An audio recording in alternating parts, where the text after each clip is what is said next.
Nadreen, शादी ब्याह तकरीबात को लेकर वज़ीर आला आदित्यनाथ योगी जी ने एक नया फरमान जारी किया है।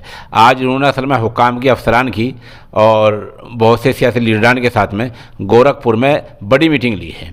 इस मीटिंग में वज़ीर आला ने 3 ऐलान किए हैं। पहला ऐलान ये किया है कि शादी समारोह, शादी की तकरीबात जहाँ भी हों, कोशिश ये की जाए कि 10 बजे से पहले पहले ये तकरीबात मुकम्मल हो जाएं और 10 बजे के बाद कोई पार्टी ना हो। ऐसा वज़ीर आला ने पहला ऐलान तो ये किया है। दूसरा ऐलान ये किया है कि हालात के मुताबिक कहीं भी डीएम हालात का जायज़ा लेकर अपने तौर पर फैसला ले सकते हैं। डीएम यानी ज़िला मजिस्ट्रेट और ज़िला कलेक्टर जो हुक्काम होते हैं, ये अपने तौर पर मुताल्लिक़ा जगह का जायज़ा लेकर वहाँ रात के कर्फ्यू के बारे में ऐलान कर सकते हैं। वक्त को घटाना बढ़ाना है, ये सब डीएम के ऊपर छोड़ा गया है।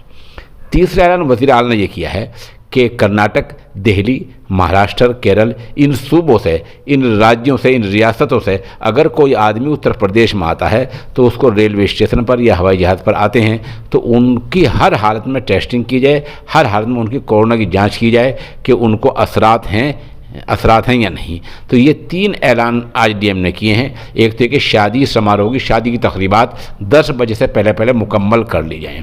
दूसरा ऐलान ये किया है कि हालात के मुताबिक नाइट कर्फ्यू के बारे में डीएम साहिबान अज़ खुद जायज़ा ले सकते हैं और अज़ खुद ही वो नाइट कर्फ्यू को लगा सकते हैं, नाइट कर्फ्यू हटा सकते हैं। हालात का जायज़े को डीएम के ऊपर छोड़ दिया गया है। तीसरा ऐलान है कि दिल्ली, पंजाब, कर्नाटक और केरल, इन जैसे सूबों से कोई उत्तर प्रदेश में आता है तो रेलवे स्टेशन पर और हवाई अड्डे पर आते ही उसका कोरोना टेस्ट लाजमी किया जाए।